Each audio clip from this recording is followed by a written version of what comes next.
مين قال انك لازم تبقى موسوعة وبتحفظ معلومات عامة بقالك سنين السنين عشان تدخل مسابقة كبيرة زي العباقرة مثلا؟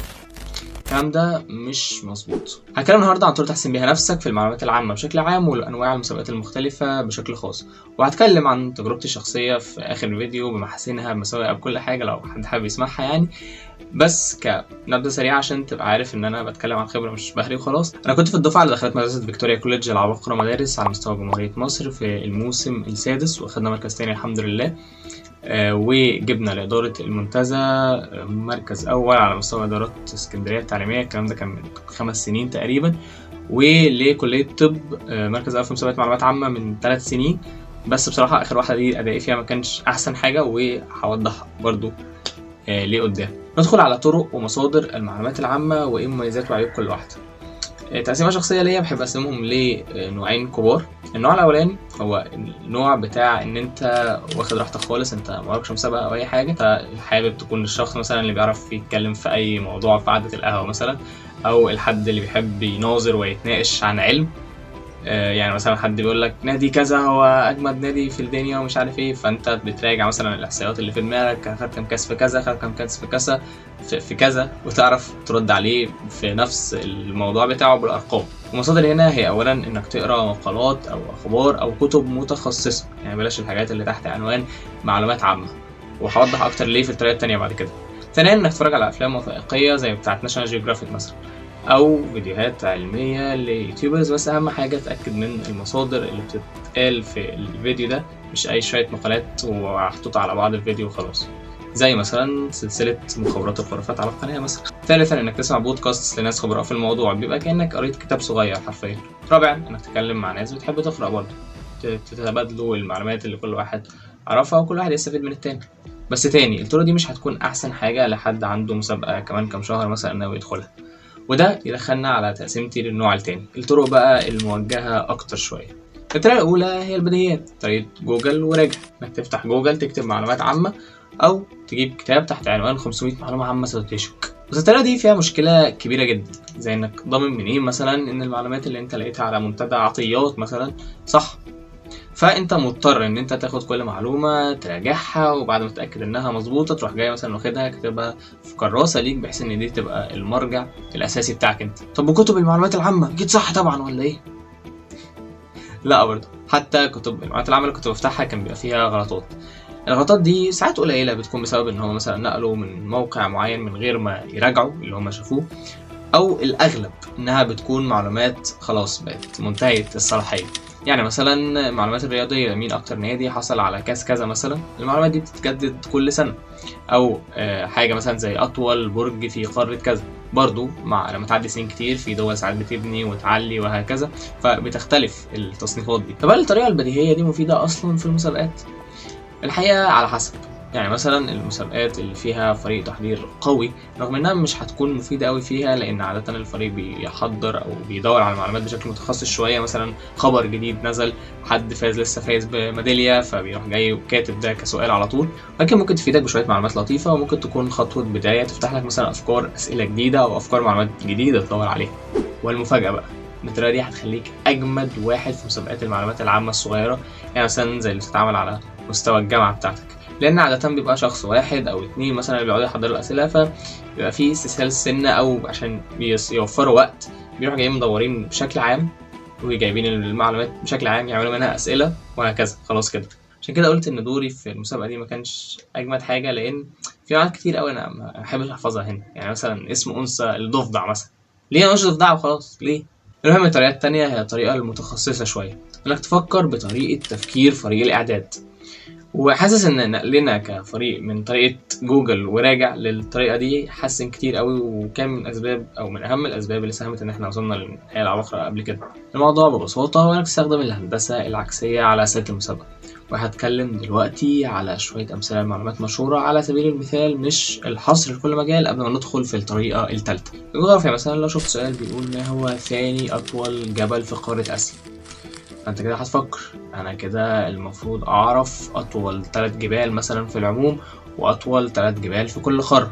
وممكن لو سرحت بخيالك شوية تفكر طب ما هم كده بيحبوا أرقام موسوعة جينيس، طب إيه أعرض بحيرة، أعمق بحر، أطول نهر، وهكذا. وبكده انت هتلاقي نفسك جمعت كميه معلومات عظيمه جدا من سؤال واحد.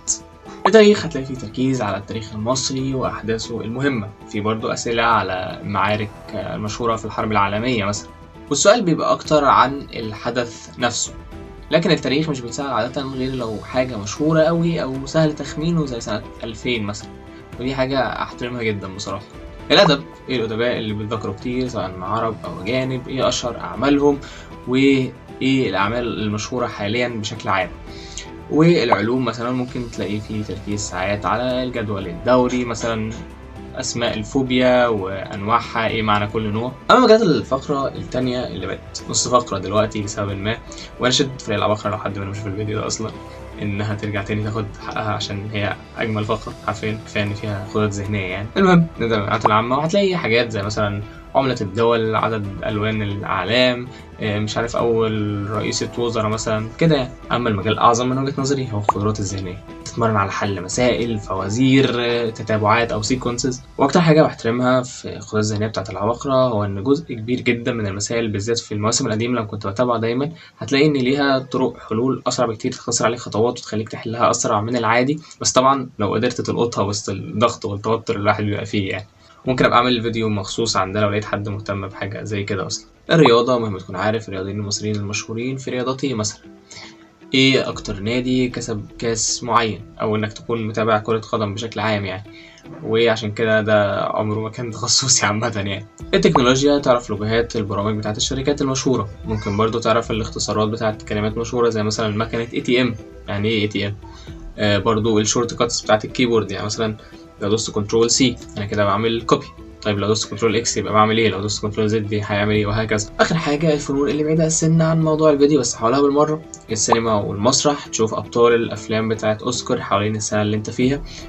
ممكن برضو تشوف الممثلين بشكل عام الموجودين في ادوار بطوله في الافلام والمسلسلات او المسرحيات كمان اللي انت بتشوفها وبتحبها. الاغاني، من الاسئله المشهوره زمان انه كان يجيب لك حته من اغنيه مش مشهوره قوي لمغني مشهور، المفروض انك تتوقع مثلا مين المغني او اسم الاغنيه. ممكن برضو الملحنين والكتاب بتوع الاغاني القديمه للمغنيين المشهورين زي مثلا ام كلثوم وعبد الحليم حافظ وهكذا. اللوحات والمعالم هو المجال الاحلى في الفقره كلها بالنسبه لي، تشوف ايه معالم مصر الجميله، المعالم المشهوره بشكل عام.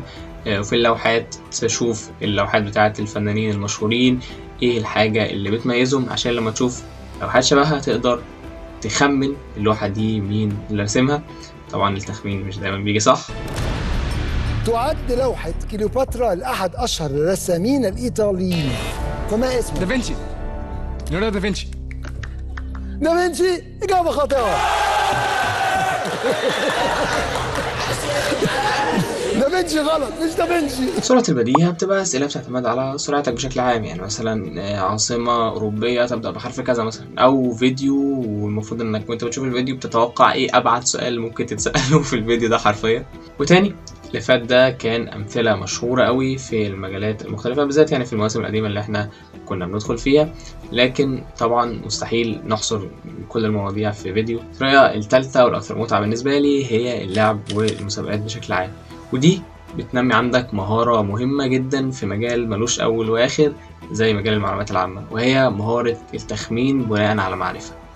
يعني مثلا لو سألك سؤال كان إيه تاريخ مثلا معركة مشهورة جدا في الحرب العالمية الأولى، فأنت لو عارف مثلا معلومة إن الحرب العالمية الأولى من تاريخ 1914 ل 1918 أنت حصرت التواريخ اللي انت هتخمن فيها. ممكن برضو لو مثلا في الأدب ذكر اسم الكتاب انت ما سمعتوش قبل كده، فترجع بذاكرتك كده تفتكر الكتاب اللي انت عارفهم اسم الكتاب ده يليق اكتر مع مين مثلا الكاتب اللي انت تعرفه على حاجة زي كده. الطرق المتاحة لده وانك لو مثلا في فريق تعملوا مسابقات داخلية بينكم. ممكن برضو تستخدم تطبيقات مشهورة للمعلومات العامة، مثلا تجيب بريدكت تيبل وتجيب مثلا كويز على البريدكت تيبل، في تطبيق حرفيا اسمه بريدكت تيبل كويز حاجة شبه كده يعني. في برضو حاجات تانية زي على العواصم، بيشاور لك على الخريطة يقول لك الدولة دي مين او عاصمتها ايه او علم ده علم مين وهكذا.